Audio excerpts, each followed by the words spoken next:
Vous l'avez entendu. Donc, ce que je vais faire, je suis désolé pour les habitants euh, de la dernière session qui étaient venus et qui avaient fait le déplacement, mais on va tout revisiter parce que c'était haché, parce que je suis pas sûr que c'était continu. Donc, vous allez avoir eh bien une seconde couche de beurre pour ceux qui étaient venus la semaine dernière. Donc, et pour les autres, ça va être du nouveau. Et j'espère, s'il vous plaît, levez la main ceux qui ont lu le chapitre 30 du livre de Krishna. Ah, des bons élèves, hein? Ah, là, vous me faites plaisir. Là, vous me faites plaisir. Donc, puisque vous êtes sérieux, eh ben, on va parler sérieusement. Et donc, rappelez-vous, dans le chapitre 29, ce qui s'était passé. Désolé, il y a un fil sous mon ordinateur qui ne m'appartient pas. Ça me gêne. Voilà. La semaine dernière, on avait vu Srimati Radharani était parti avec Krishna en plein milieu, on va dire, des préliminaires de la rasa danse. Et finalement, toutes les gopis étaient frustrées et elles étaient abandonnées. Et donc, c'est sur ce que l'on va commencer immédiatement. Et donc, dans ce chapitre 30, Shukadev ouvre les hostilités, si on peut dire, quand le Seigneur Krishna, je rajoute entre crochets avec Srimati Radharani, ce n'est pas dit, mais nous on le sait, a disparu si soudainement. Les gopis ont senti de profonds remords et douleurs à ne plus le voir. Elles étaient perdues comme un groupe d'éléphants femelles seraient perdus sans leur chef. Alors, une des gopis se mit à dire, est-ce que ce ne serait pas une blague de Krishna? Puisqu'il en a fait juste, rappelez-vous, par le passé, il nous avait appelé ça avec sa flûte et il nous avait dit de repartir chez nous. Krishna étant joueur, ça pourrait être simplement une blague de plus ou une tentative de plus de se jouer de nous. Donc, une gopi suppose cela. Une autre se dit, euh, Krishna joue à cache-cache. Krishna est caché dans les fourrés. Et donc, on va aller le chercher, puisque c'est ça qu'il veut. Il veut se faire découvrir. Malheureusement, après un certain temps, n'ayant pas trouvé Krishna dans les fourrés, ni dans les alentours, ni dans les bosquets, ni en haut des cimes des arbres, et comprenant que ceci n'était pas une blague de Krishna, mais bien du sérieux, les gopis ont commencé à prendre la situation moins jovialement et se sont sentis pris d'une profonde tristesse. Alors, leur visage, comme des lotus, va, on peut dire, à se faner, si vous voyez la métaphore. Leurs lèvres, qui représentent un petit peu le pollen, eh bien, vint à se tarir. Krishna c'était maintenant fait invisible, mais dans leur cœur, eh bien, il était de plus en plus présent. Si bien que petit à petit, dans un état de séparation, les gopis voyaient, écoutez bien, Krishna partout, intérieurement, extérieurement, mais elles étaient dans l'impossibilité de réciproquer avec. Krishna ne répondait pas. Elles voyaient Krishna partout, un peu comme vous pourriez vous voir partout dans le palais des glaces, mais impossible de réciproquer avec une image de vous-même. Et donc là, c'est pareil. Donc elles voyaient l'objet de leur amour partout, impossible que celui-ci réponde. Et cela, eh bien, euh, maximiser encore plus leur sentiment, eh bien, de manque. Alors, le Bhagavatam nous dit, une gopi commença à rentrer dans un état d'ivresse divine, tel qu'elle commença à jouer le rôle de Krishna en se disant, je suis Krishna, regardez bien qui je suis.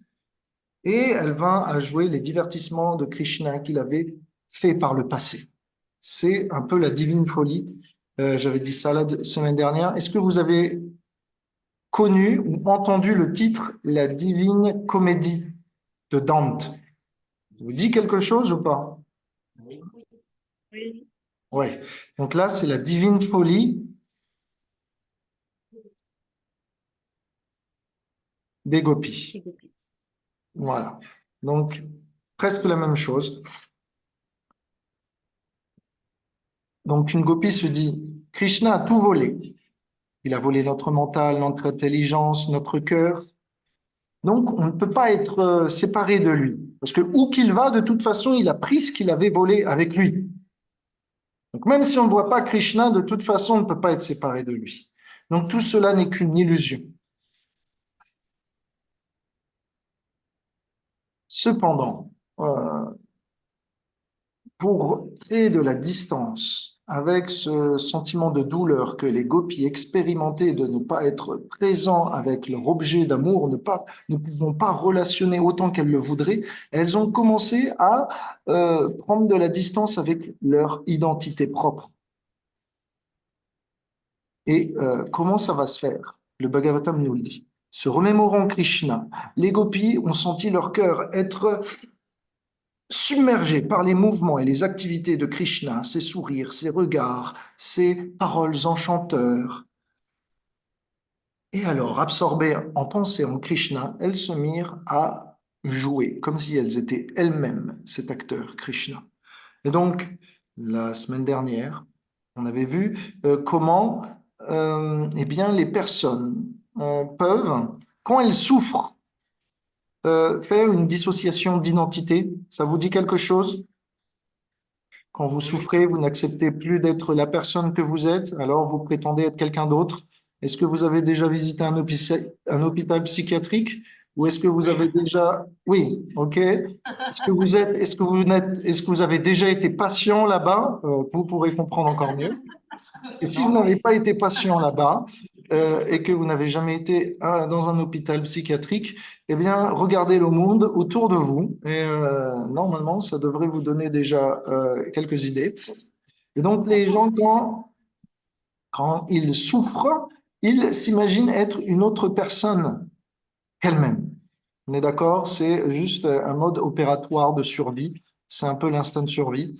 Et donc, cette distance avec notre identité qui souffre, elle est faite pour nous préserver, pour nous permettre de rester heureux. Donc, c'est une sorte, on va dire, de machination mentale, d'illusion. Et donc, du coup, ça nous permet d'éviter, d'expérimenter les souffrances de la réalité. Et ce qui est vrai dans ce monde a son origine dans le monde de Krishna, d'en haut.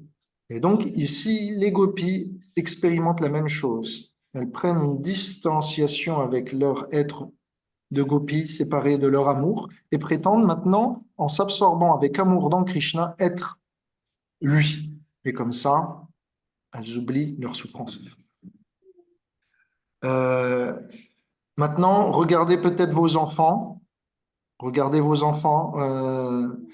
Je sais que vous êtes tous pratiquement concernés, donc vous avez, ou peut-être même, souvenez-vous quand vous étiez enfant et que vous étiez devant la télé, si vous en aviez eu une, eh bien, peut-être vous aviez un idole que vous aimiez et que peut-être vous appréciez tellement que vous répétiez les paroles qu'il faisait, que vous imitiez les pas de danse qu'il faisait. Euh, Ou peut-être pas, peut-être que vous étiez plus saine que cela. Mais généralement, étant enfant, on a tous un peu un modèle. Un modèle. On a un super-héros, oui, même dans les dessins animés, tout ça. Et donc, on se prend pour le super-héros de nos rêves. Et donc, pourquoi on fait ça? Parce qu'on a beaucoup d'affection, parce que tout ce qu'il fait nous inspire. Et donc, de cette manière, on se prend pour lui. Et les gopis, c'est pareil. Leur super-héros n'est autre que Super Krishna ou Krishna tout court. Et donc, euh, elles ont commencé à l'imiter, à s'absorber en pensée, et de la même façon que vos enfants peuvent prendre le rôle de quelqu'un qu'ils apprécient à la télé, eh bien, les gopis ont pris le rôle de Krishna qu'elles appréciaient dans la télé de leur cœur. Alors, je vous dis un petit peu un dialogue qu'elles se remémoraient. Juste auparavant, Krishna, quand ils étaient avec elles, ils avaient eu quelques interactions. Et une gopi se remémore ces interactions passées. Krishna disait, ô euh, dame semblable à un lotus, pourquoi ne donnes-tu pas ton miel à l'abeille assoiffée? La gopi répond, mais ce n'est pas l'habitude du lotus de donner euh, le, le- le prix, le prix de son intimité à un passant, puisque le lotus est marié au soleil. Quand le soleil passe, le lotus s'ouvre. Mais Krishna répond, non, non, non, il est de la nature du lotus de laisser passer et de laisser rentrer toute abeille qui passe pour prendre aussi le miel de son intimité. De cette manière, Krishna fait des avances aux gopis et les gopis essayent de se rétracter. Ou Krishna, des fois, dit ma chère gopi, je vois que tu as été mordue par un serpent noir et que un poison ronge ta poitrine. Laisse-moi donc t'enlever ce poison. La gopi dit tu te trompes de personne, je n'ai pas été mordue aucunement par un serpent, va donc voir quelqu'un d'autre. Krishna répond non, non, je sais bien que tu mens, tu es chaste et tu as sûrement très peur de te laisser ausculter entre les mains d'un docteur si expérimenté que moi. Mais ne t'en fais pas, je vais te sauver. Et si je n'interviens pas, ce sera mon problème d'avoir laissé une femme empoisonnée lentement mourir. De cette manière, les gopis se remémorent ces interactions et les rejouent. Au bout d'un certain moment, on va dire, la divine folie s'adoucit. Alors, elles passent dans un autre état d'esprit et elles se mettent à chanter fortement les gloires de Krishna, ses activités, ses noms. Et elles se mettent à le chercher partout dans la forêt de Vrindavan. Elles viennent d'abord à demander aux arbres. Aux arbres, parce que ces derniers sont grands, donc ils pourraient, elles se disent, certainement voir de loin Krishna, n'est-ce pas? Donc, elle demande, mon cher Banyan, mon cher Ashvata, mon cher Pilou, ce sont des noms d'arbres hein, que vous pouvez regarder sur Internet, et vous n'auriez pas vu, dites-moi, eh bien, le doux regard de Krishna passé par là, ou ses sourires enchanteurs. Le problème, c'est que, attendant quelques secondes et ne voyant pas la réponse des arbres, les gopis se disent, de toute façon, ces arbres ne produisent même pas de fruits. Donc, comme ils ont une basse naissance, et comme ils ne donnent pas de fruits, ça veut dire qu'ils sont radins. Ils vont pas nous donner la réponse. Ils sont égoïstes. Allons voir des arbres qui ont des fleurs et des fruits. Eux, au moins, ils ont la nature charitable. Donc, ils vont sûrement aider un passant. Donc, les gopis approchent les arbres à fleurs. Oh, s'il te plaît, toi, arbre dont les fleurs sont rouges, oh toi, arbre dont les fleurs sont blanches, oh toi, arbre champaka dont les fleurs sont jaunes, s'il vous plaît, n'auriez-vous pas vu passer le jeune frère de Balaram par ici?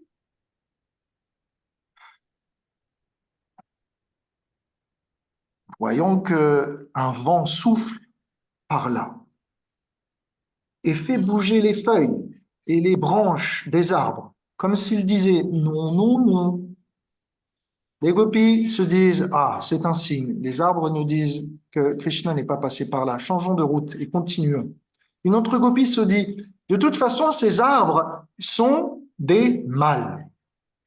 Et donc, ils considèrent que nous sommes contre Krishna. Et comme il se lie euh, avec Krishna, ils ne nous disent pas la vérité. Ils gardent le secret. Ils sont dans la confidence. Allons voir une plante femelle. Est-ce que vous avez une idée d'un nom d'une plante femelle à Vrindavan? Tulasi. Ok, Tulasi. ok, Tulasi, c'est pas mal du tout. Donc, elles vont voir Tulasi. Tulasi, s'il te plaît. Euh, Toi qui es toujours entouré d'une myriade d'abeilles, pourquoi ne voudrais-tu pas nous dire où est passé Krishna? Je t'en prie. Le problème, c'est que Tulasi non plus ne répond pas. Alors, les gopis se disent, ah, effectivement, comme Tulasi est toujours au pied de Krishna, comme elle ne souffre jamais de séparation, eh bien, Tulasi est très fière de sa position. Et donc, nous qui sommes séparés de Krishna et qui ne sommes pas au même niveau que Tulasi, elle ne daigne pas nous regarder ni même nous répondre. Puisque celle-ci est intoxiquée de fierté, allons voir une autre plante. Allons voir d'autres plantes femelles. Oui, d'autres fleurs qui, elles, ne sont pas au rang de Tulasi et qui donc se sentiront plus compatissantes, plus disponibles pour nous répondre. Alors, on connaît certains noms de fleurs connues, comme Malati. Il y a des disciples de Prabhupada qui s'appellent comme ça. Malati, Malika, euh, des noms de fleurs comme ça, magnifiques. Et donc, elle demande, n'auriez-vous pas été touché par le bout des doigts de Krishna? Il semble que vous soyez plus épanoui et éclos que d'habitude. C'est donc bien le signe que vous avez été frôlé par le passage de Krishna et qui donc est passé par là. Veuillez indiquer donc l'endroit de son passage. Le problème, encore une fois, les fleurs ne répondent pas. Et donc, une copie se dise, ah, ces fleurs, maintenant qu'elles ont reçu l'association de Krishna, se sentent supérieures à nous qui l'avons perdue. Donc, même elles se mettent à être fières. Allons voir quelqu'un d'autre. Donc là, elles vont voir le jacquier, elles vont voir l'arbre priala, elles vont voir un arbre avec des fleurs jaunes, un arbre asana, un arbre kovida, un arbre jambu, un arbre arka, un arbre bilva, un arbre bakul, un arbre amra, un arbre kadamba, un arbre nipa, un arbre douli, etc., etc. Et chacune vient à demander. Ce sont différentes variétés d'arbres. Il y a des manguiers, des jacquiers, des orchidées, des ébonies, etc. Leur demande, n'auriez-vous pas vu, vous qui dédiez ici même sur les berges de la Yamuna votre vie à Krishna, votre héros passé par là? Bien sûr, après un long silence, les gopis se disent, ah, les arbres, ces arbres-là ont été achetés pour garder le silence par Krishna. Ou alors elles ont peur de Tulasi et de peur de ses représailles, motus et bouche cousue. Ou peut-être sont-ils en méditation sur Vishnu, comme ils n'ont pas l'air de bouger, peut-être sont-ils absorbés en pensée en Krishna, l'ayant vu passer. Alors, une gopi se dit, et une gopi parmi dit aux autres, pardon, arrêtez de chercher en vain, mes amis, j'ai trouvé la solution. Qu'est-ce que ça veut dire? Elle pointe son doigt vers la terre. Qu'est-ce que ça veut dire? Il Faut demander à la terre. Ah, À exactement. la terre.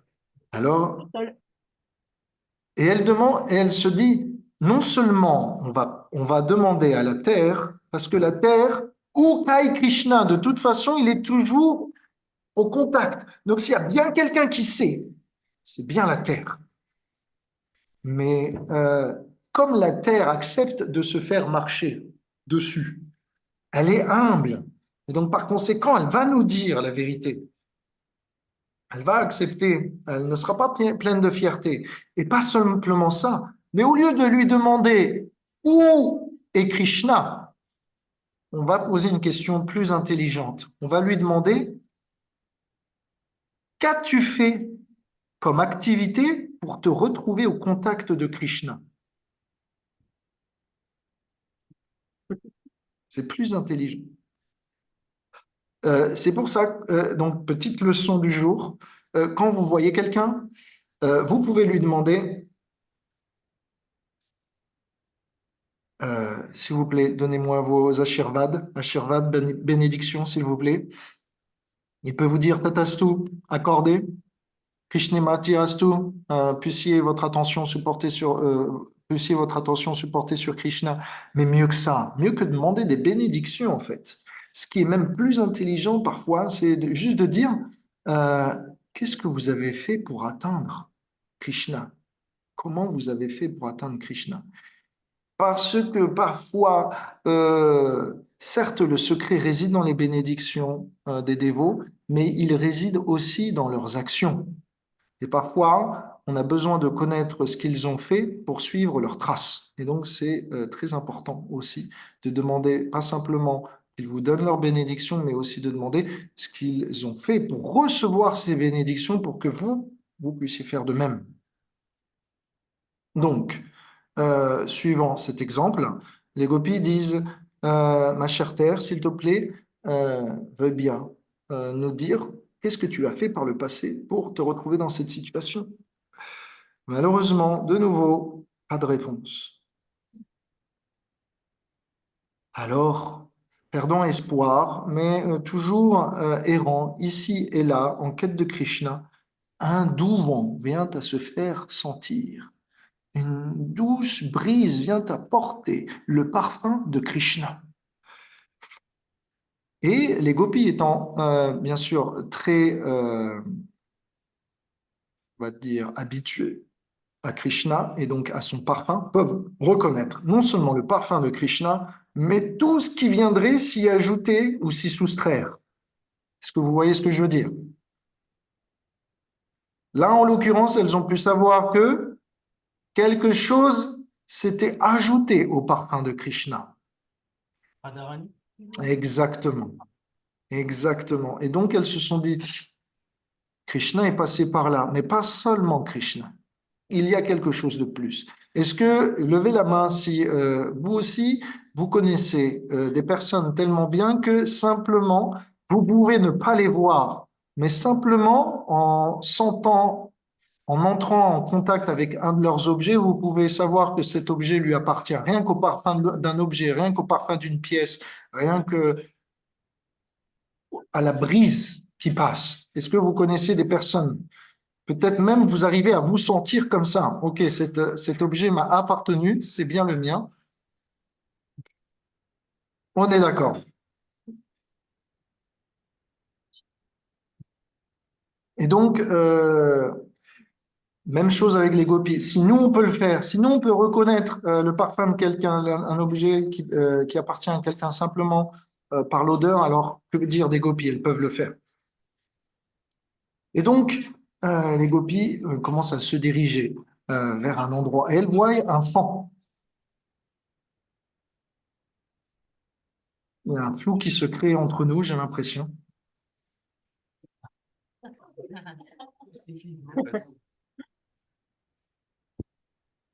Voilà, c'est bon.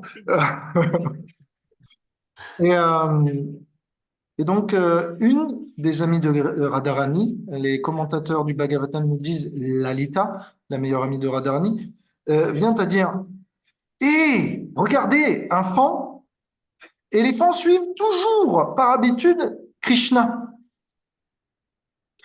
Et donc, nous n'avons qu'à demander au fan où il va pour le suivre. Et donc, Lalita dit, s'il te plaît, toi qui as vu Krishna, puisque tes yeux sont si exorbités, c'est que forcément tu as été fasciné par sa beauté. Dis-nous par où il est passé. Malheureusement, aucune réponse. Elles ont conclu que le fond est perdu dans les pensées liées à Krishna. Alors, une autre gopi, celle-ci, un peu plus neutre, se dit, allons demander plutôt aux plantes grimpantes et aux bosquets alentours, puisque ceux-ci ont l'air d'être plus fleuris que d'habitude. Mais pareil, aucune réponse. Alors elles viennent demander aux oiseaux, pourquoi chantent-ils si bien? Est-ce que ce ne serait pas parce que Krishna est passé par là et que maintenant vous vous sentez l'esprit de le glorifier encore et encore? Ou elles demandent à un groupe d'abeilles, à un essaim d'abeilles qui passerait par là, comment ça se fait que vous bourdonnez plus que d'habitude? Est-ce que vous ne seriez pas intoxiqué par eh bien, le miel de la présence de Krishna? Et ainsi, n'ayant aucune réponse, eh bien, les gopis se fatiguent et se mettent à s'asseoir sur les berges de la Yamuna pour, eh bien, se mettre à chanter plus fort que d'habitude les noms de Krishna. Et petit à petit, elles atteignent eh bien, un état de folie divine semblable à celui précédemment, où elles se mettent de nouveau eh bien, à rentrer dans une folie divine et à rejouer les divertissements de Krishna de plus belle. Et donc, elles s'identifient de nouveau à Krishna.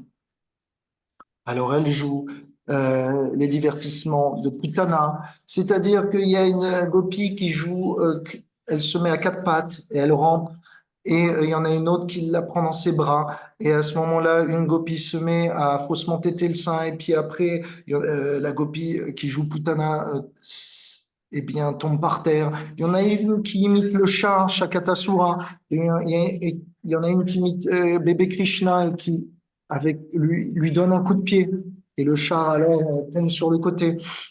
Et ainsi de suite, vous pouvez imaginer comment eh bien, elle rejoue tous les divertissements. Et ça, pour tous les parents et pour tous les enfants, ce sont des grands moments que vous pourriez aussi rejouer lors de certains festivals sur le calendrier Vaishnav. N'hésitez pas à rejouer ces divertissements. Si vous voulez que vos enfants s'amusent en pensant à Krishna, n'hésitez pas à leur euh, donner un rôle à jouer. Et jouer avec eux, vous pouvez jouer le méchant, et ils peuvent jouer petit Krishna, ou ils peuvent jouer la gopi. Ce sont des idées pour vous, mais généralement, c'est quelque chose qui plaît aux enfants et qui leur reste. Euh, Juste petite précision, c'est que tous les rôles de démons, comme c'était des rôles que personne ne voulait jouer parmi les gopis, c'est Yogamaya qui les a joués. C'est elle qui a pris plusieurs formes de gopis et qui a décidé de jouer ces rôles-là pour éviter aux gopis une frustration supplémentaire puisque la coupe était déjà pleine. Et donc, à un moment, une gopi se met à imiter parfaitement la voix de Krishna, appelant les vaches.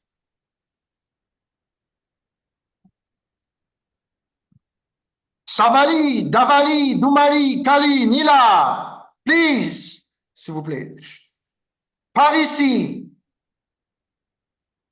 Et quand toutes les gopis ont entendu comment elle jouait de la flûte et appelait les vaches exactement de la même façon que Krishna, ils ont tous dit Sadhu, bravo, bravo.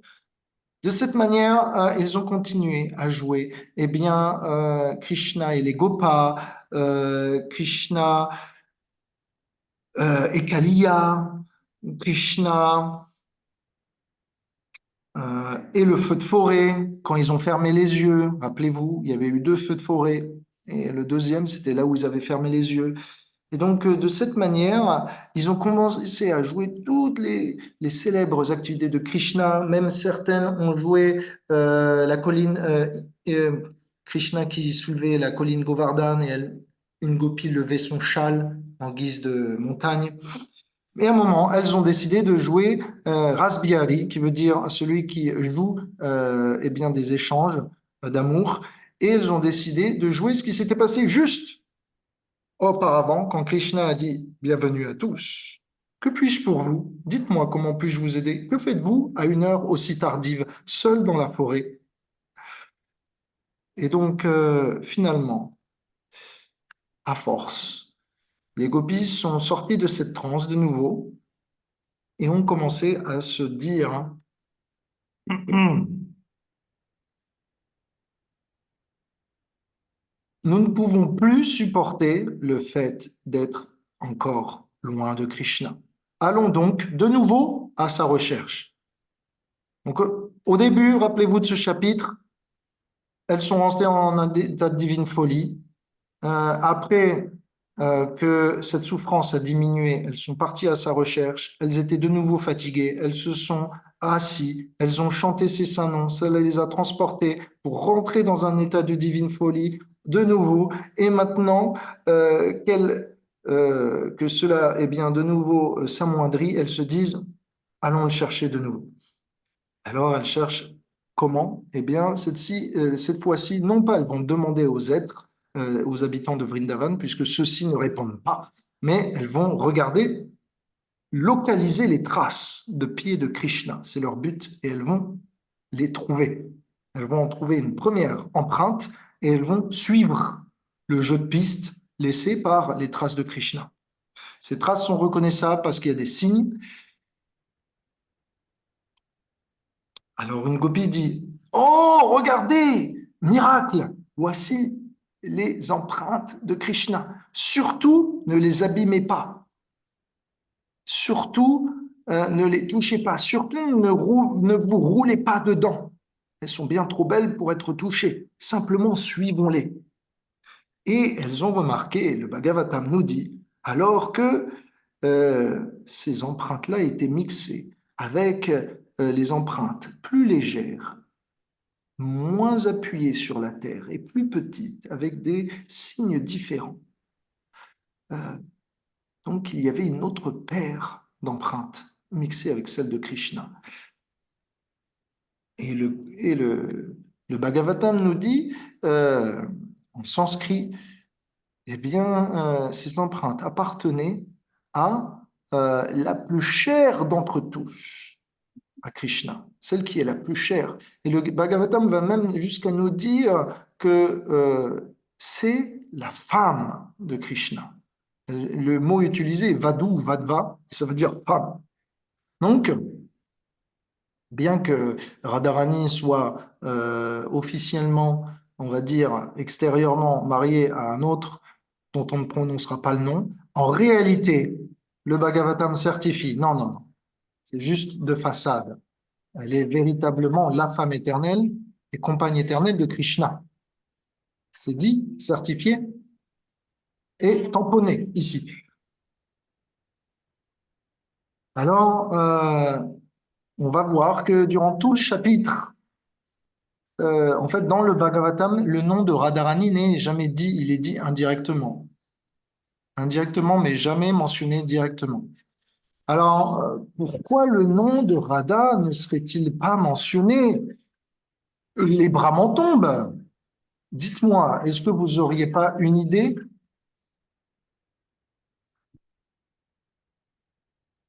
Parce que c'est Est-ce que secret. vous avez, est-ce que vous avez un micro? Ceux qui sont dans le temple, est-ce que je peux vous entendre ou c'est impossible? Oui, mais je crois qu'il faut se coller à l'ordinateur. Ok, je vais, peut-être la priorité aux autres. Alors, maintenant que tu es là, tu peux toujours essayer. Euh, Parce que le nom de Radharani est secret. Bravo, s'il vous plaît. Un tonnerre d'applaudissements pour Krishnaras. Effectivement, c'est une des raisons, mais il y en a d'autres. Est-ce que d'autres veulent essayer de trouver d'autres raisons? Je crois que Sukadev, quand il prononce son nom, il tombe en transe, si je dis pas de bêtises. Oh, un tonnerre d'applaudissements pour Krishna, s'il vous plaît. Ok, c'est une deuxième raison, mais en fait, il y en a d'autres. Est-ce que d'autres personnes, euh, ou ceux qui se sont inspirés, s'il vous plaît, faites part de vos autres raisons?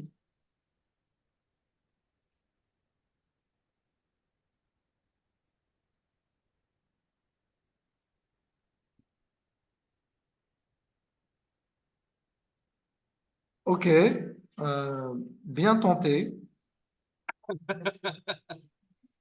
Bon, Vous avez tourné cette fois la langue dans votre bouche, c'est bon? Vous avez cogité, médité. Ou alors peut-être pour maintenir un certain suspense. Oh oh, oh oh, un certain suspense. Mhm. Est-ce que tu pourrais m'en dire plus? Bah, dans la mesure où les gopis, elles sont dans leur folie, elles sentent qu'il y a quelqu'un qui est parti avec Krishna, mais elles ne sont pas sûres que ce soit Radharani. Donc voilà, Mhm. ça maintient aussi. Et nous, on ne sait pas aussi, donc ça nous maintient aussi en alerte dans l'histoire. Ok, on est presque, on touche, en fait, on est pratiquement dessus. Ça leur permet de créer des théories supplémentaires et de ne pas sombrer dans la folie totalement. Pas mal du tout. Et vous êtes bon hein, quand même pour trouver des raisons que je n'avais pas en fait. Maladie du cerveau, là. Merci Chitra, merci Krishnaras. En fait, rappelez-vous, euh, ce qui va se passer, c'est que les amis de Radharani ne vont pas prononcer son nom, bien qu'elles peuvent lire les empreintes, les signes qu'il y a sur l'empreinte. Et donc, elles peuvent dire, elles certifier. Ces traces appartiennent à Radharani. De toute façon, il y a une gopi qui manque. Parmi nous toutes, c'est Radharani. Et elle n'a pas été cueillir des pommes. Non, elle est bien avec Krishna. Donc, les autres peut-être ne l'ont pas remarqué, mais nous, on l'a remarqué. Mais pour autant, on ne va pas prononcer son nom. Pourquoi? Parce que cela pourrait attirer la jalousie et les critiques des autres.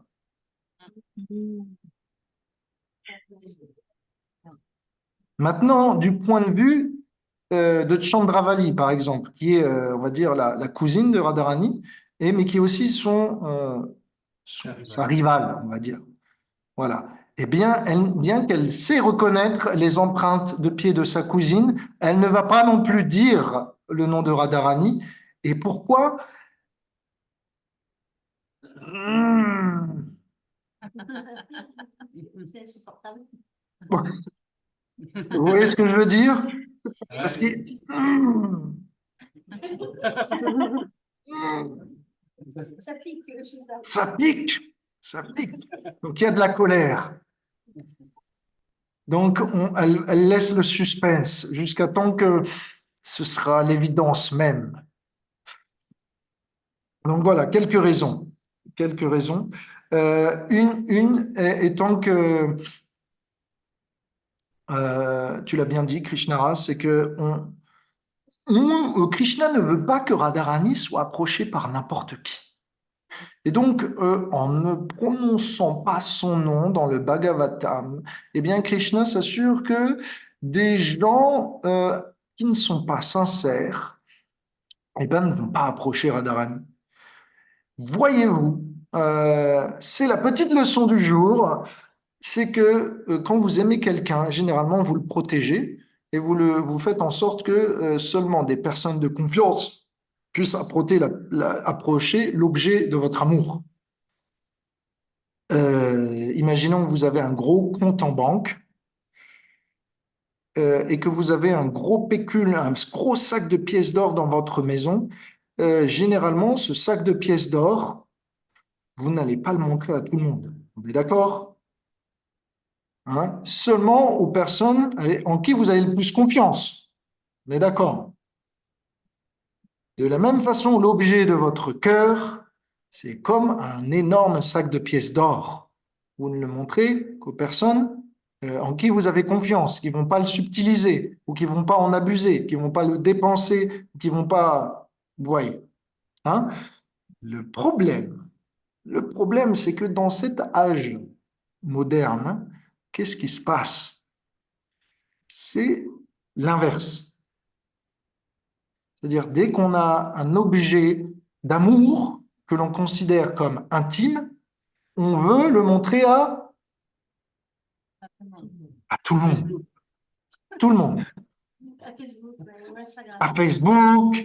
Et donc, euh, je suis en couple, il faut que ça passe par Facebook, par Instagram, par, qu'est-ce qu'il y a, TikTok, YouTube, etc.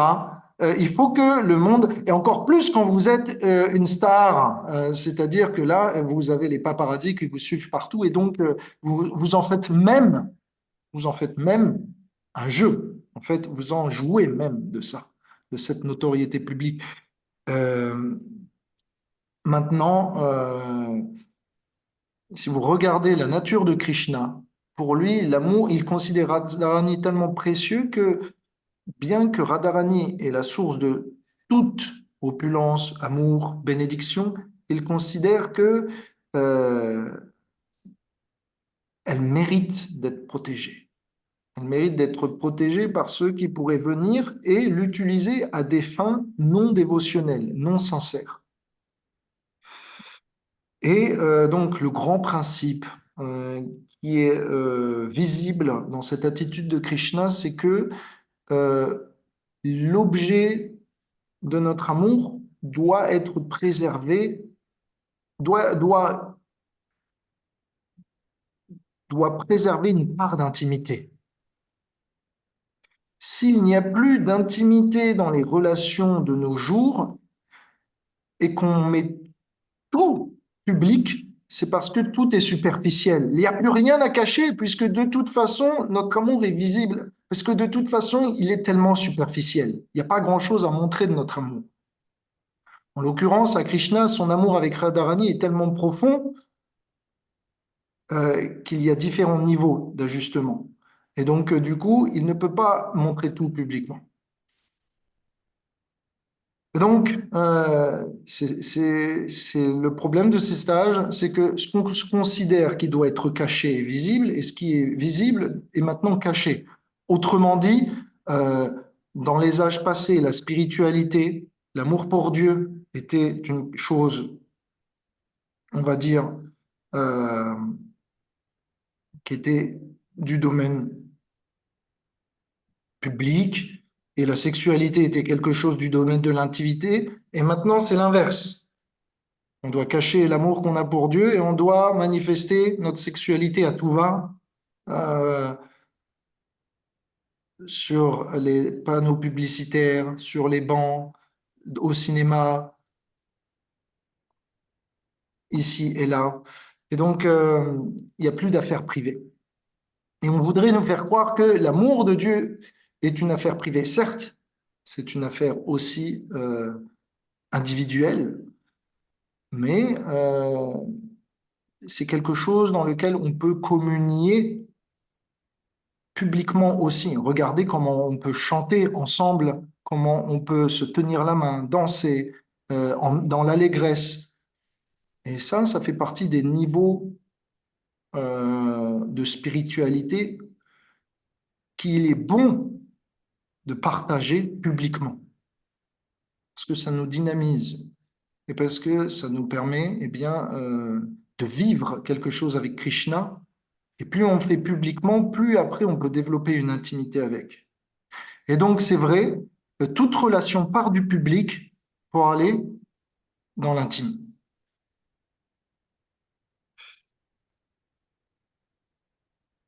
Alors, une copie dit, regardez les traces de cette gopi qui a marché le long du chemin avec Krishna, le fils de Nanda Maharaj. Krishna a sûrement dû mettre son bras autour de ses épaules, comme s'il était un éléphant qui mettrait sa trompe autour du cou de sa partenaire. Lalita dit, certainement cette gopi parfaite a dû tellement adorer Krishna d'une manière sans pareille que Govinda était tellement heureux avec qu'il a considéré tous nous abandonner et partir dans un endroit privé.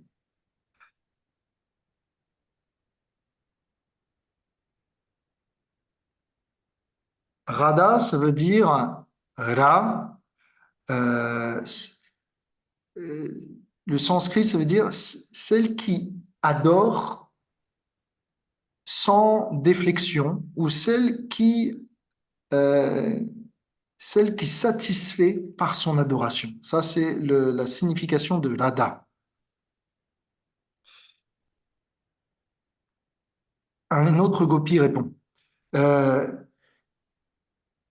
de toute façon, même si Krishna nous a abandonnés, au moins nous avons toujours la possibilité de nous retrouver au contact de ces empreintes.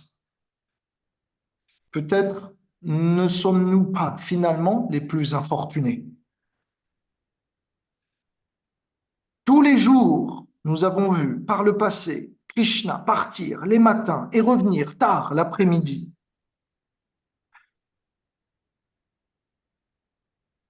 Les devas qui normalement ne touchent jamais le sol, pourtant daignaient récupérer cette poussière des empreintes de pieds de Krishna et toucher le sol de la terre.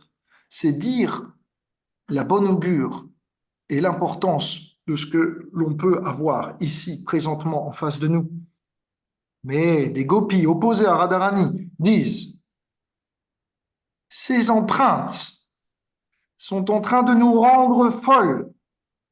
Cette gopi spéciale, certes, est partie et nous a pris l'objet de nos désirs. Oh, regardez, ces empreintes ont disparu. On ne peut plus les suivre. Il n'y a que les empreintes de Krishna maintenant. C'est évident que parce que lorsque cette gopi marchait avec ses pieds et heurtait les tendres pousses d'herbe de Vrindavan, que Krishna a décidé de la prendre dans ses bras et de la soulever. Alors, Chandravali maintenant parle. Krishna ne nous a pas abandonnés parce que cette gopi est supérieure à nous. Non, non, cette gopi a utilisé un filtre d'amour. Krishna n'est pas sous son contrôle parce qu'elle a une meilleure qualité de relation. Non, c'est juste qu'elle a utilisé des moyens détournés pour le subtiliser et le prendre rien que pour lui, pour elle. Il y a une petite leçon que lorsque Chandravali et ses amis disent que Radharani faisait mal de ses pieds lorsqu'elle marchait, en fait, on comprend, c'est faux. D'accord? C'est du sarcasme ou c'est plutôt de l'envie et c'est pas la réalité. Cependant, tout de même, est-ce que quelqu'un s'est déjà fait marcher dessus par une vache? Est-ce que ça Oui. vous est déjà arrivé? Oui? Est-ce que tu peux nous dire comment tu t'es senti bien? Non, ça fait mal. Non, c'est pas bien, mais en même temps, ça va tellement vite, ça va très vite. On est T'as d'accord. pas le temps de. Ouais. Donc, c'est bien ce que je voulais dire. On ne se sent pas bien quand il y a une vache qui nous marche dessus. De la même façon, les œuvres de Vrindavan voient, avant que Krishna passe, il y a des millions de vaches qui passent sur elles. Donc, les herbes à Vrindavan se font fouler encore et encore par les sabots de vaches qui sont lourds, durs, pas comme les pieds de Krishna. On est d'accord. Pour autant, est-ce que vous vous souvenez de quelqu'un qu'on a entendu par le passé, dans les chapitres précédents, qui priait pour devenir un brin d'herbe à Vrindavan? Brahma. Brahma, dans le mille. Et ça veut dire que cette position n'est pas si défavorable que ça. Pourquoi? Pourquoi? Parce que être au contact des dévots, ça peut faire parfois un peu office de irritation. Un peu comme vous avez un sac de galets et quand vous marchez, vous entendez les galets se frotter les uns contre les autres. Ça fait du bruit, mais à force, il se polit. Et à la force, les galets sont ronds et brillants. De la même façon, le contact avec les dévots parfois nous fait parler, nous fait gronder, nous irrite, mais à la fin nous polit. Et les herbes de Vrindavan sont dans cette même attitude. Bien que parfois le contact des sabots de vache avec des vaches de Krishna eh bien, peuvent eh bien, s'avérer durs à supporter. Toujours est-il que le bénéfice euh, est bien supérieur à cette douleur passagère. Et donc, la leçon, c'est que quand Chaitanya Mahaprabhu il dit soyez plus humble qu'un brin d'herbe, ça veut dire aussi accepter toujours dans l'association des dévots de vous faire marcher dessus, parce que ceci va vous polir, ceci va vous préserver, ceci va vous purifier, ceci va finalement vous élever en fin de compte. Donc, parfois on se dit, vaut mieux rester seul, mais tâchons de suivre l'exemple du brin d'herbe et d'accepter d'être au contact des dévots parce que le bénéfice est bien supérieur à la petite irritation passagère que cela peut causer parfois lorsque on est en confrontation pour des idées différentes. On a besoin du contact des autres et le contact des autres, c'est pas que c'est dans c'est que c'est un tout complet. Dans ce monde, il y a la dualité, c'est soit noir, soit blanc. Mais dans l'association spirituelle, c'est noir et blanc. Donc ça veut dire qu'il y a les deux. Il y a parfois un peu de tension et parfois il y a du lest. Et donc le contact des autres vient aussi avec son lot de tension. Mais il y a des tensions qui servent à nous pendre pour que la corde de notre cœur puisse viser la cible de Krishna avec l'arc de notre dévotion.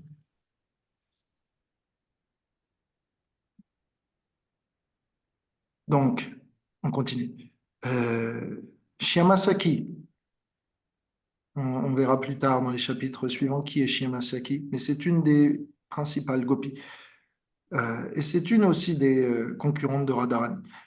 Elle dit, c'est elle qui va révéler, c'est pas dit dans le Bhagavatam, mais dans les commentaires du Bhagavatam, dans un livre qui s'appelle Ananda Vrindavan Shampoo, et elle révèle l'identité de Radharani. Et elle dit, bien qu'elle soit une concurrente de Radharani, elle aime Radharani, parce elle reconnaît les qualités de Radharani, bien qu'elle aime Krishna, et donc ça l'oppose aussi parfois à Radharani. Donc, mi-figue, mi-raisin, si on peut dire, Shyamasaki. Et elle dit, Radharani est le refuge de toute qualité sans pareil. Elle est le joyau qui couronne des millions de femmes dans cet univers. De la même façon qu'il n'y a pas d'éclat de lune sans la lune, qu'il n'y a pas de chant du coucou sans le printemps, de la même façon qu'il n'y a pas d'éclair sans orage, de la même façon, il est impossible d'imaginer Radharani sans Krishna. Alors, Padma, qui voit que Radharani se fait glorifier pour être en compagnie de Krishna. Padma, qui est une amie intime de Chandravali et qui donc est vraiment opposée à Radharani, dit « Oh Shyam, je vois que tu es partial, puisque tu ne peux pas considérer que Radharani ait les qualités que tu prétends dire, alors qu'elle vous a abandonné, vous, ses amis intimes. Elle vous a toutes jetées comme une vieille guirlande usagée. Alors que vous clamez toutes que vous êtes si chère à son cœur. En réalité, ce qu'elle a fait, c'est qu'elle a volé le héros et l'objet de votre souffle. Et elle est partie toute seule le prendre. Incroyable! Les amis de Radharani sont si idiots qu'ils ne peuvent pas voir que leur prétendu ami est en train de les maltraiter. Alors, qu'est-ce que vous auriez à répondre à ça? Si vous deviez défendre Radharani maintenant, s'il vous plaît, c'est à vous de défendre Radharani. Donnez-moi une contre-offensive. Prouvez que Radharani. Oui, dites-moi. Non, tout de suite, ce qui vient, c'est que Radharani nous représente et qu'elle elle-même est elle est la plus à même d'être avec Krishna en ce moment. Parce que si elle ne peut pas être là maintenant avec Krishna, nous ne pouvons pas non plus. Ok, bravo. S'il vous plaît, un peu d'applaudissements. Merci. Euh, Quand même, j'aimerais juste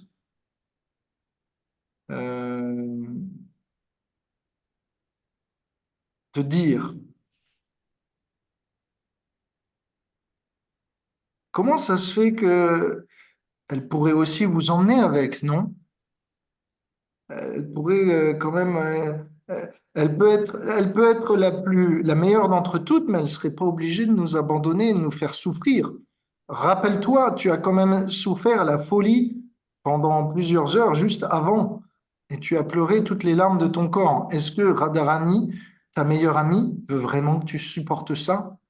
Qu'est-ce que tu pourrais dire pour la défendre si vraiment tu penses qu'elle est ton amie?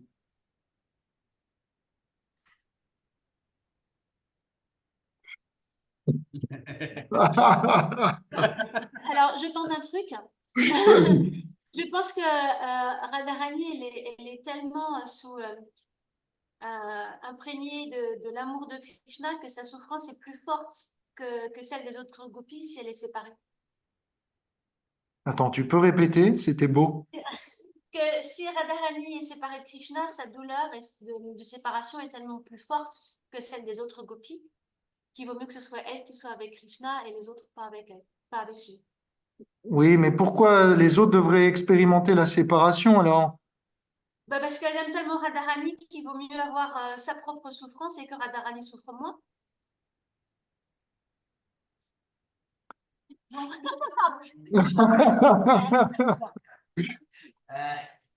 Ok, ok, ok.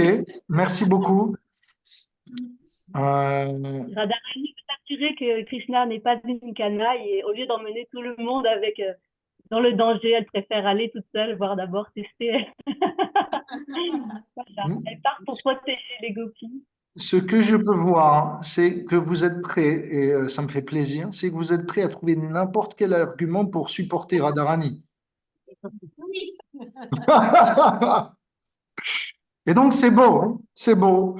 Il y a même des arguments qui ne me viendraient pas à l'idée. Et donc bravo à vous pour défendre la cause de Srimati Radharani envers et contre tout.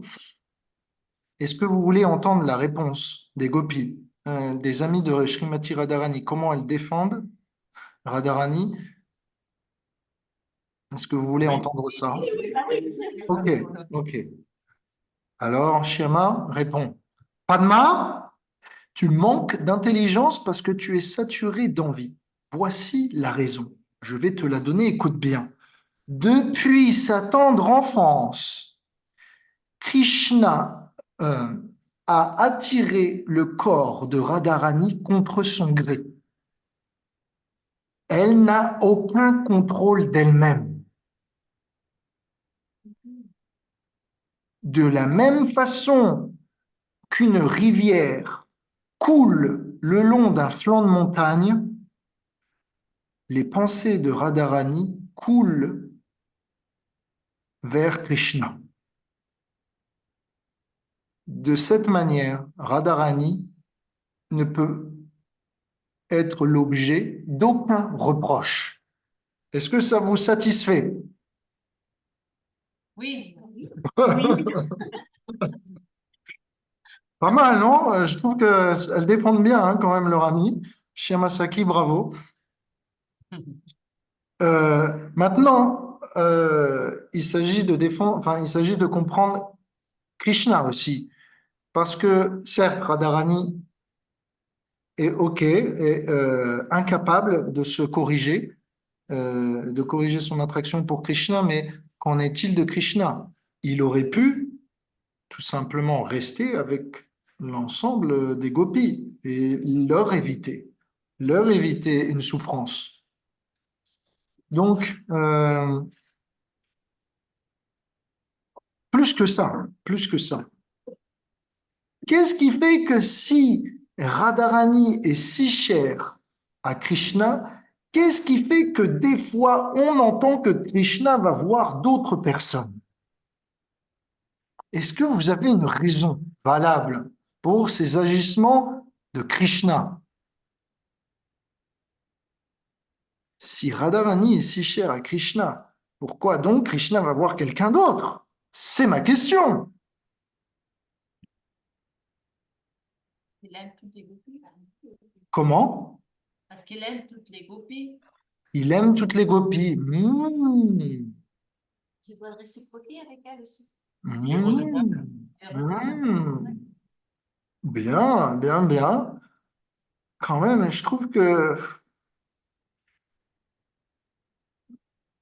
Radharani pourrait souffrir un peu moins entre les bras de Krishna. Parce que leur amour est fort dans la séparation. Ok, l'argument de la séparation, comme d'habitude, c'est le Ouais. Joker. Ça marche toujours.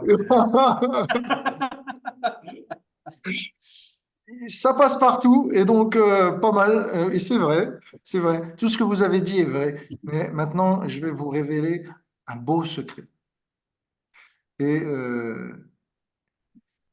écoutez bien parce que c'est très beau. C'est très beau. C'est que Krishna est comme une abeille, d'accord? Il a un dhoti jaune, il a une couleur bleu-noir, donc il est un peu déguisé comme une abeille. Et les visages des gopis sont comme des lotus. On est d'accord? Il y a beaucoup de lotus dans la forêt de Vrindavan.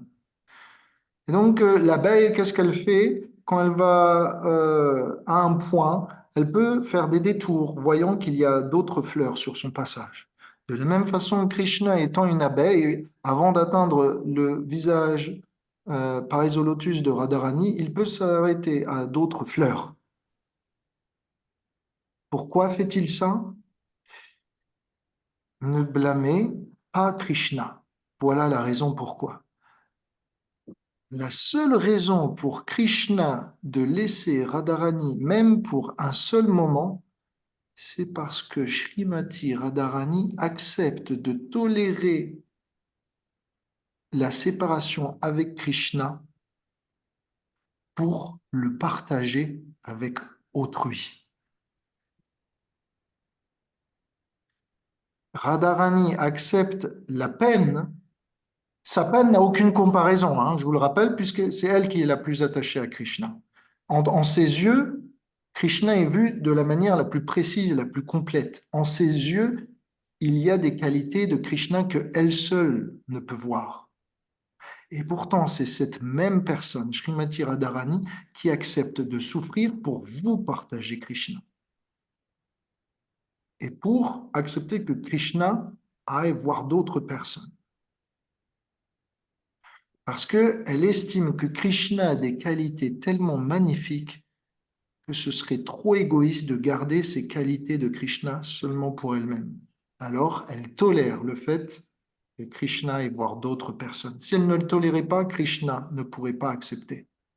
Mais Radharani tolère cela pour que nous puissions bénéficier de son Krishna. Ça, c'est sa compassion. C'est beau, non? Oui, Oui. Je trouve ça très beau de sa part. Alors, bien sûr, vous vous dites bien, les amis de Chandravali ne sont pas d'accord avec ces arguments et donc l'entendent d'une autre oreille. Elles disent, oh Shyam, Shyamala,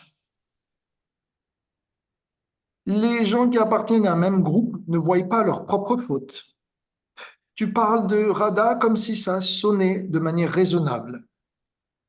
Mais ton jugement n'est pas du tout acceptable, puisque Radharani est la seule qui prend en otage notre Krishna et qui boit le nectar de ses lèvres.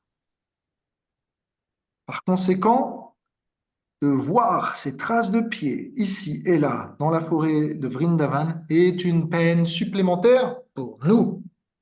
Déjà, c'était une peine supplémentaire de voir les pieds de Krishna et de le chercher, d'être séparé. Maintenant, en plus de savoir que Radha, elle, ma rivale, est avec Krishna, c'est encore pire. Chandravali, maintenant, ils sont partis, ils continuent.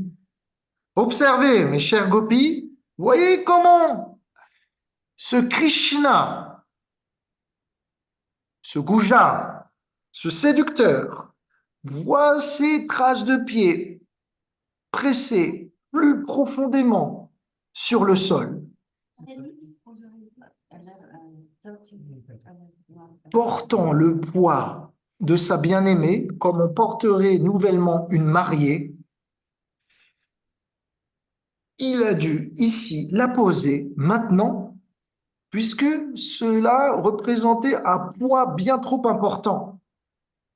Et il a dû ramasser quelques fleurs pour décorer ses cheveux. Je ne sais pas si vous venez de comprendre, mais en gros, Chandravali vient de dire Radharani est tellement lourde que Krishna a dû la poser. C'est ce qu'elle vient de dire, en fait. Alors que nous savons bien que Radharani a bien sûr une taille fine. Alors les rivales de Radharani continuent. Ici, Krishna a dû arranger les cheveux de Radharani de différentes manières et en décorant avec des fleurs.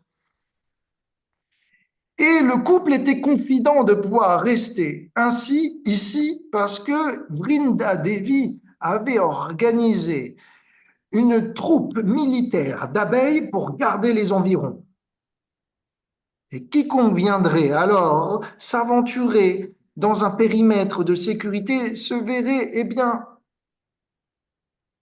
attaqué, assailli par un essaim d'abeilles. Le problème, c'est que, voyant le visage de Chandravali se défraîchir devant les gloires de Radharani, eh bien, ses amis viennent à lui redonner du tonus et lui disent « Je pense que il ne convient plus de regarder ces traces de pieds, d'empreintes de Srimati Radharani. Nous aimons actuellement Krishna, mais c'est lui qui nous a rejetés. Nous sommes celles qui l'aiment réellement. Nous n'avons usé d'aucun filtre d'amour, subterfuge. Nous étions prêts à le partager. Nous sommes les plus purs entre toutes. Et donc, si Krishna nous a abandonnés, c'est sa faute et son manque de goût. Alors, les amis de Radharani répliquent. Voyez ici comment Krishna a collecté des fleurs pour sa bien-aimée. On peut voir que l'empreinte de ses pieds dans le sol, c'était seulement la partie avant de son pied qui était imprimée. Et le reste, le talon, n'était plus visible. Cela signifie que Krishna a été chercher dans les arbres quelques feuilles et fleurs pour pouvoir décorer avec Srimati Radharani en lui faisant une couronne de feuilles et de fleurs dans ses cheveux, pour la décorer de cette manière. En effet, euh, Krishna, d'habitude, normalement, les arbres plient leurs branches pour aider Krishna à prendre des fleurs en guise d'offrande. Et ce qui s'est passé, c'est que Radharani derrière disait, non, non, non, ne pliez pas vos branches. Laissez Krishna, laissez Krishna faire un effort pour vous attraper. Quand Radharani donne un ordre et quand Krishna donne un ordre contraire, quel ordre vous allez suivre? Radharani. Exactement, de la même façon, quand les arbres ont entendu ces deux ordres contraires, l'arbre a décidé, OK, je ne me plie pas, je ne vais pas aider Krishna, je vais laisser Krishna m'atteindre et faire un effort pour pouvoir montrer son amour à Radharani. De cette manière, eh bien, Krishna a laissé des empreintes de pieds bien appuyées dans le sol et les gopis ont pu voir ça et ont pu suivre ces traces. Alors, continuant ainsi à suivre le jeu de piste, eh bien, les amis, ou plutôt les ennemis de Radharani disent, ah ah, Krishna et Radharani se sont maintenant ici assis. Krishna s'est assis en tailleur et a mis Radharani sur ses genoux. Et donc, euh, Krishna voyait le dos de Radharani et pouvait décorer ses cheveux comme ça. Et il lui a fait une magnifique couronne de fleurs. Et Krishna n'a pas fait ça par amour, il a fait ça parce qu'il était simplement séduit pour un moment.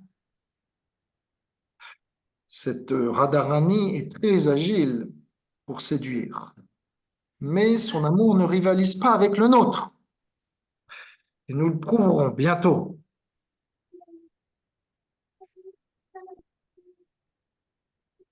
Oh, regardez, d'un moment à l'autre, il semble que le couple soit parti. Il semble qu'ils aient été pris de hâte. Peut-être sommes-nous proches d'eux.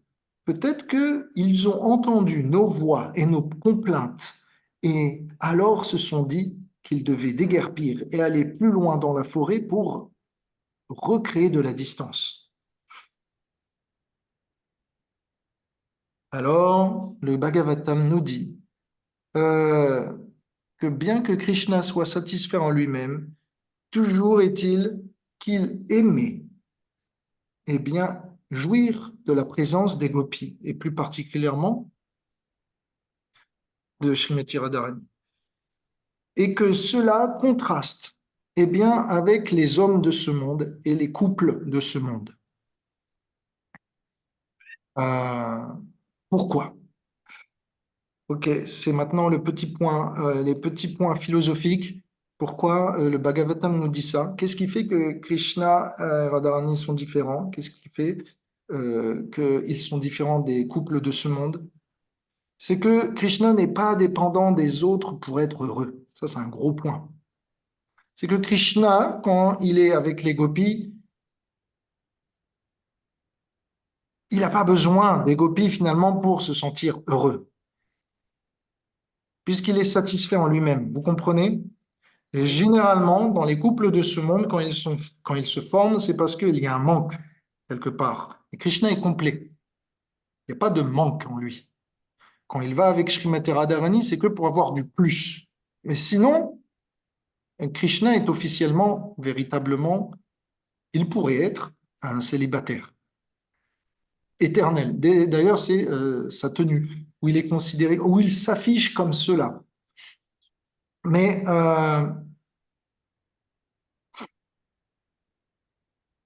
il y a aussi quelque chose que le Bhagavatam cherche à montrer.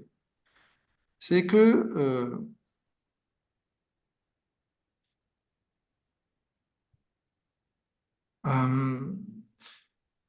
quand Krishna a abandonné les gopis auparavant, c'était pour montrer aussi que on ne doit pas être contrôlé par le sexe opposé. Et que si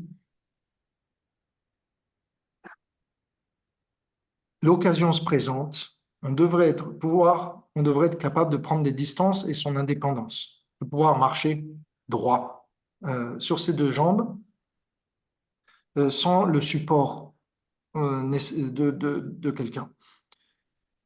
Et aussi, le Bhagavatam nous dit, il cherchait à instruire les hommes ou plutôt les gopis,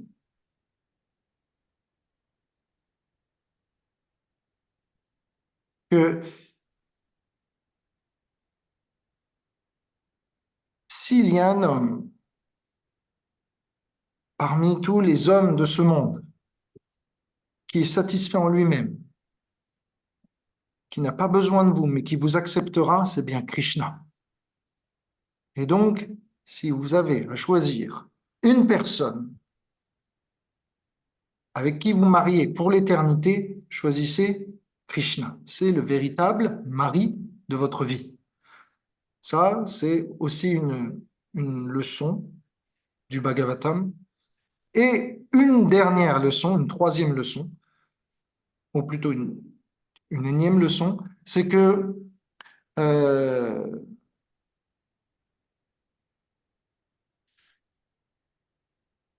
rappelez-vous, les gopis se sont sentis fiers à un moment et Krishna a décidé, ok, je vais amoindrir leur fierté et partir. Et donc, sachez que dans, dans le Bhagavatam, la leçon qui est donnée ici, c'est que si un homme vint à se faire contrôler par une femme fière, non seulement il va perdre son indépendance, mais il va aussi se retrouver l'objet de son contrôle. Et donc Krishna vous dit, si votre conjointe est fière, attention, prenez vos distances parce que vous risquez de passer sous son contrôle et après de perdre votre indépendance. Maintenant, qu'est-ce qui fait que, on revient au point principal, qu'est-ce qui fait que l'amour de Radha Krishna est différent entre tous? C'est que pour que l'amour soit considéré divin, il faut déjà que vous soyez capable, comme les gopis, d'attirer Dieu. Si vous êtes capable d'attirer Dieu, on peut dire que votre amour est divin, qu'il est parfait. Déjà, voilà, c'est ça le point, c'est que, et si vous voulez que votre amour puisse être considéré parfait, tâchez d'abord d'attirer la personne parfaite. Vous comprenez ce que je veux dire? Si vous me dites, mon amour est parfait, ok, s'il est parfait, attire la personne parfaite, en l'occurrence Dieu. Si vous arrivez à le faire, alors vous êtes effectivement divinement aimant. Il vous faut aussi un second point, c'est que il faut que vous soyez détaché de toute autre chose, c'est-à-dire des choses imparfaites. Parce que on ne peut pas aimer divinement et manquer de goût, vous comprenez?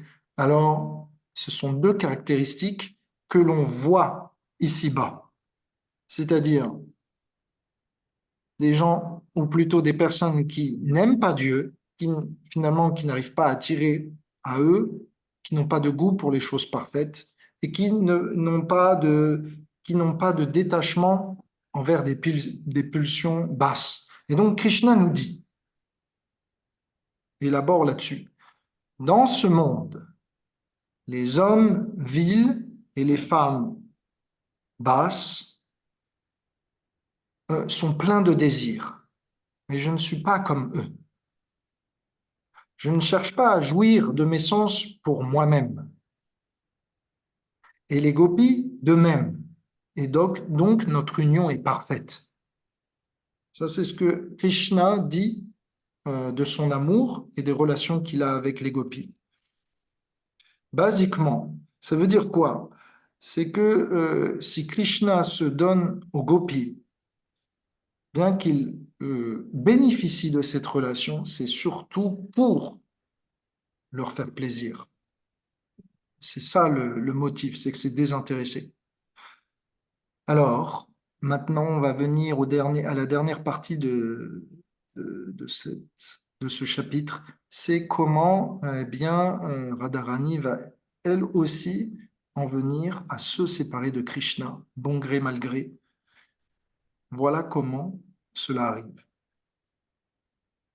Pendant que les gopis marchèrent ici et là, elles pointèrent du doigt divers signes que Krishna et Radharani étaient non loin. Alors,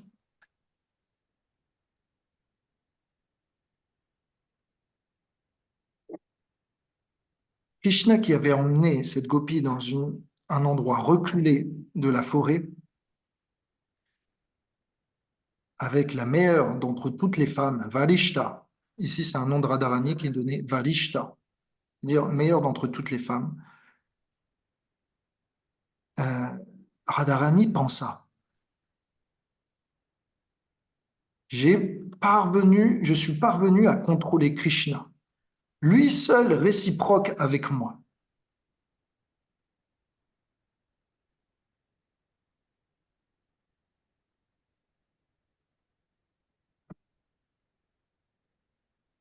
Par conséquent, on peut dire qu'elle était devenue fière.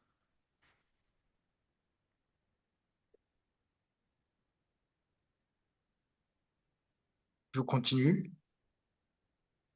Alors, pendant que les deux amoureux passaient par la forêt de Vrindavan, cette gopie, qui se sentait donc maintenant fière entre toutes, dit à Keshava, un autre nom de Krishna, « Je ne peux plus marcher.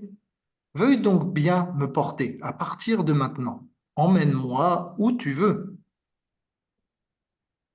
C'est le toucher de ton corps qui rend mes membres totalement engourdis et je me sens faible.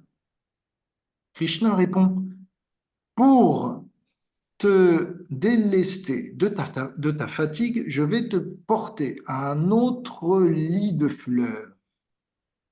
Ici, tu oublieras le temps. Alors Radha répond, ô charmant garçon,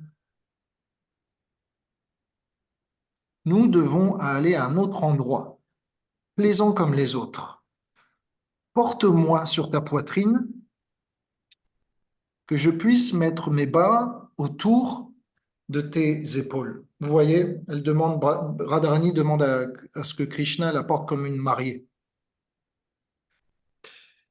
Alors Krishna répond, puisque nous ne pouvons pas trouver de palanquin et de porteur de palanquin, je vais donc te porter comme tu le demandes. Accroche-toi à mes épaules. Disant ces mots, Krishna vint à disparaître. Alors, sa bien-aimée vint à ressentir un profond remords.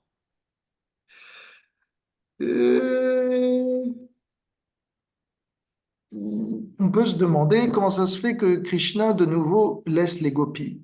Un point que vous avez touché, c'est que Krishna arrange en délaissant les gopis de révéler leur dévotion sans parallèle.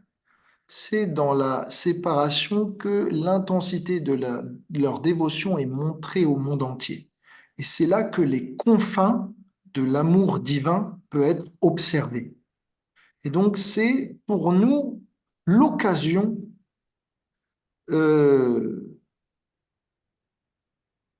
d'expérimenter la teneur et la profondeur de ce que peut être notre vie au contact de Krishna et de ce que peut être la profondeur des sentiments divins à Vrindavan. Donc, c'est aussi Krishna pour nous inspirer et pour nous montrer qu'il n'y a rien de plus à célébrer, il n'y a rien de plus à glorifier que ces habitants de Vrindavan.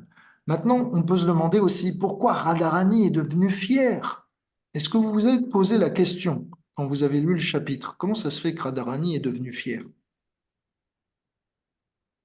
Vous n'êtes pas posé la question? Pour mettre en garde. Comment? C'est pour nous mettre en garde aussi. Pas mal du tout. J'y avais pas pensé. Et donc, c'est pourquoi. Elle culpabilisait par rapport aux autres gopis? Ouh, bravo. Effectivement, tu as tout compris. C'est exactement ça. C'est ce que les commentateurs du Bhagavatam nous disent, Jiva Goswami nous dit.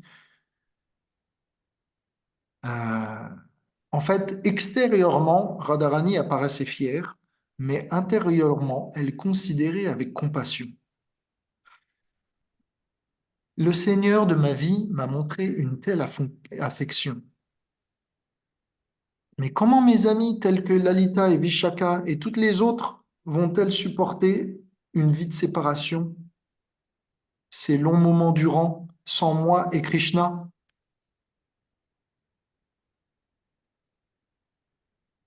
Par conséquent, si j'utilise ce sentiment de fierté qui est le mien et que je demande à Krishna de me porter, alors nous avancerons lentement et le groupe de gopis qui nous cherche derrière viendra à nous rattraper très tôt. De cette manière, eh bien, nous arriverons de nouveau à être tous ensemble et alors les autres gopis ne souffriront plus et mon cœur sera finalement calmé. Bien que cela semble être un risque de demander cela à Krishna, ce risque doit être pris pour le bénéfice d'autrui. C'est ce que Radharani a pensé. Et donc, sa fierté n'était pas mal placée. Elle l'a utilisée à bon escient. Ce n'était que finalement un service.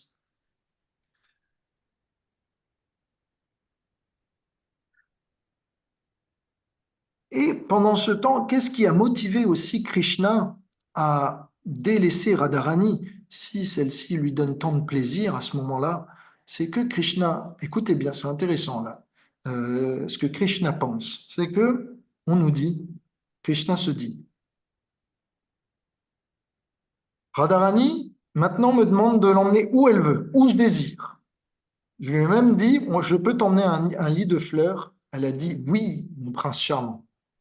D'habitude, Radharani est plutôt difficile et elle me dissuade et me repousse. Aujourd'hui et maintenant, plutôt, elle consent à toutes mes évitations. Par conséquent, si elle a pris maintenant la nature d'un partenaire consentant, vaut mieux que je prenne la nature d'un partenaire euh, opposant. C'est ça. Et donc, c'est ce qui s'est passé avec les gopis auparavant. C'est ce que Krishna reproduit de nouveau. Parce qu'il dit, l'amour fonctionne comme deux aimants. Il faut qu'ils soient de nature, de charge opposée. Quand deux aimants sont de même charge, essayez de les rapprocher, ils s'écartent. Mais si deux aimants sont de nature opposée, ça se lie très facilement. Et de la même façon, quand l'amour divin est là, eh bien, s'il y a des natures opposées, la complémentarité se fait encore mieux. Alors, Krishna se dit, pas seulement ça, pas simplement je vais jouer le rôle d'opposant pour pouvoir dynamiser l'amour qui est le nôtre, mais je vais aussi donner au monde l'occasion de voir comment Srimati Radharani peut exposer un état de séparation tel que nul autre ne peut connaître. De cette manière, alors sa position sera reconnue par toutes les autres gopis et sera reconnue par l'univers entier. Pas simplement ça, Krishna donne une troisième raison. Mais me cachant dans un bosquet non loin, je pourrai enfin en délaissant Srimati Radharani et en regardant dans quel état elle va se lamenter, comprendre la nature de son amour et pouvoir en identifier eh bien, les confins. Donc c'est aussi une des raisons pour laquelle Sri Chaitanya Mahaprabhu est descendu dans ce monde, c'est qu'il voulait comprendre l'amour de Radharani. Ici, c'est ce que Krishna tente de faire aussi. Je vais faire semblant d'avoir disparu, Radharani va devenir folle et dans cette folie d'amour, elle va manifester eh bien, ce qu'elle pense de moi, ce que je ne peux pas voir d'habitude. Et alors là, ça va me toucher. Alors là, je vais encore plus l'apprécier. Pas simplement ça, Krishna donne un quatrième argument.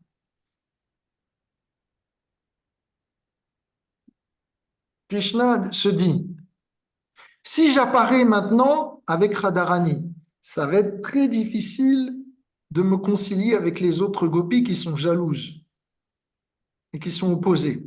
Mais si j'abandonne Radharani, les gopis vont se lier d'amitié, vont voir que elle pleure et elle est attachée plus que de raison comparée entre toutes. Elles vont prendre pitié. Et alors, du coup, par leur compassion, vont s'unir ensemble et vont me rechercher.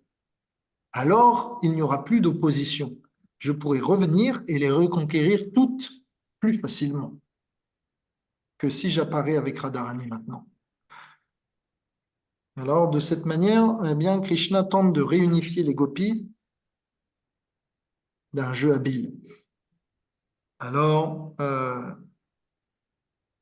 quand Radharani perd l'occasion d'être avec Krishna, elle se dit « Oh maître, oh Ramana, oh Nata, mon amour, mon maître, toi qui m'es si cher, où es-tu? Où es-tu? S'il te plaît, toi dont les bras sont si forts, toi qui peux me prendre dans tes bras, ô ami, montre-moi, montre-toi à moi ta pauvre servante. Je suis ta pauvre servante, misérable, et je ne peux tolérer la misère d'être loin de toi. Ne me déçois pas et ne sème pas la graine du remords dans mon cœur. Je ne peux plus maintenir dès à présent ma vie. S'il te plaît, apparais immédiatement et préserve mes airs vitaux. Ne pense pas que je prie pour ma protection. Si je meurs, tu ne seras plus capable d'être heureux avec moi. Et puisque tu m'aimes tant, tu seras aussi épris de remords. Par conséquent, je te demande de réapparaître, non pas pour mon bénéfice, mais pour ton bénéfice. Tu es pas content, tu es colérique à cause de ma fierté, mais ne pense pas que j'ai agi par fierté. J'ai pensé d'abord à mes amis et je voulais qu'elles nous rattrapent. Disant cela à haute voix, Srimati Radharani avait bon espoir que Krishna entende ses complaintes. Alors, malheureusement, baignant de larmes et sidéré par la douleur, Srimati Radharani s'effondre. Pourquoi elle s'effondre? Le Bhagavatam nous donne, ou plutôt les commentateurs nous donnent des raisons. C'est que quand vous êtes séparé de quelqu'un, si vous n'éprouvez pas de douleur, vous êtes voué à la critique.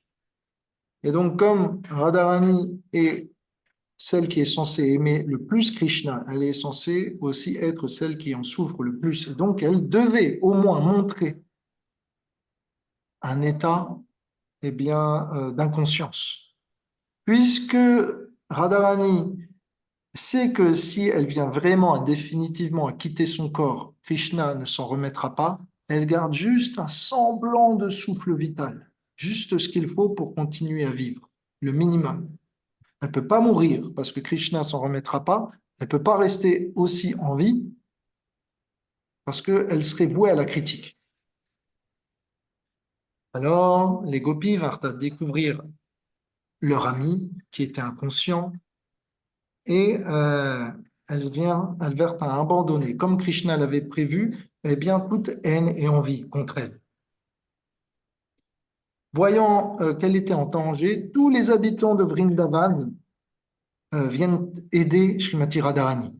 Les abeilles, avec leur bourdonnement, viennent aérer le visage de Srimati Radharani. Les fleurs nous disent, eh bien, viennent à pleurer des larmes de pollen. Les oiseaux viennent à se mettre autour de Srimati Radharani et battre de leurs ailes pour, eh bien, lui faire l'effet d'un ventilateur afin qu'elle puisse reprendre vie. Et les habitants de la forêt, comme les cerfs et les daims, viennent à lécher ses pieds pour essayer de la ranimer. Ainsi, toute la forêt de Vrindavan était attristée. Quand les... Bapti, Oui, oui, excuse-moi, on avait jusqu'à 11h30 maxi, parce qu'ils sont en train d'installer les offrandes, etc. Euh, ok, pas de problème. On a donc juste atteint le temps et il nous reste malheureusement 2 ou 3 versets, mais cela sera pour Prochaine fois. la prochaine fois. Suspense, hein. Suspense. Et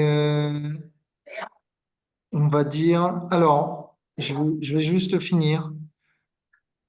Je repréciserai un petit peu la prochaine fois, mais juste pour finir, finalement, pour la faire vite, Radharani vient à se lever, et les gopis viennent à chercher Krishna de nouveau, mais cette fois-ci avec elle, avec Radharani, à leur tête. C'est Radharani qui mène la danse, qui mène la complainte et qui mène le cri de séparation. Finalement, tous à l'unisson se mettent à suivre l'exemple de Srimati Radharani, à chercher de plus en plus profond dans la forêt, mais voyons que Krishna toujours se fait plus en plus loin et va même dans les parties de la forêt où même la lumière de la lune ne peut pénétrer. Les gopis se disent, à quoi bon? Krishna ne se révèle que à ceux qu'il décide, à ceux qu'il choisit plutôt.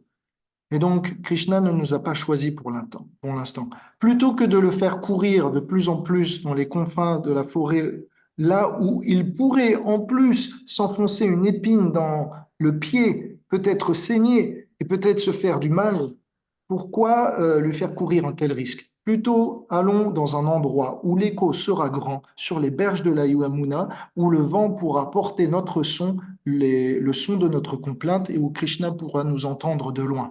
De cette manière, peut-être, le cri de nos cœurs viendra à déchirer eh bien, la distance qui nous sépare et viendra à nous réunir. De cette manière, Radharani et les gopis se retrouvent sur les berges de la Yamuna pour faire un kirtan géant, un kirtan du cri du cœur. C'est tout pour aujourd'hui, mes chers amis. Je joins les mains, je fais une prière avec vous et je vous dis, cher Srimati Radharani, cher Krishna, Gopinath, Govinda, s'il te plaît, Sumukhi, s'il te plaît, Varishta, s'il te plaît, Vrindavandam, veuille bien faire de notre cœur une place pour tes divertissements et fais que chaque jour tu nous inspires et ne nous laisse pas errer loin de toi, mais absorbe nos pensées toujours et encore. Si vous êtes d'accord avec cette prière, vous pouvez lever les mains et dire Hare Krishna. Hare Krishna. Hare Krishna. Donc, merci à tous ceux qui sont venus, merci à Krishna et au Dieu de la connexion qui a maintenu le fil entre nous. Merci à la Nouvelle Mayapur d'avoir organisé cette rediffusion, cette diffusion et d'avoir fait le nécessaire pour que la connexion passe. Merci à tous les organisateurs, à Lochan, à Gandharvika, vous leur passez le bonjour et ma gratitude éternelle. Et passez un bon week-end à la Nouvelle Mayapur, à Madagascar et ailleurs, pour votre sourire, pour votre patience et votre interaction. On se retrouve la semaine prochaine, d'accord? On ne se loupe pas, ok? Il faut qu'on avance Et j'en ai marre de faire une session toutes les 2 semaines. Alors, on se dit la semaine prochaine. La danse. Hare Krishna. Hare Krishna. Tato. Hari Hari Bol, Nitai Gaur, Premanande. Hare Krishna.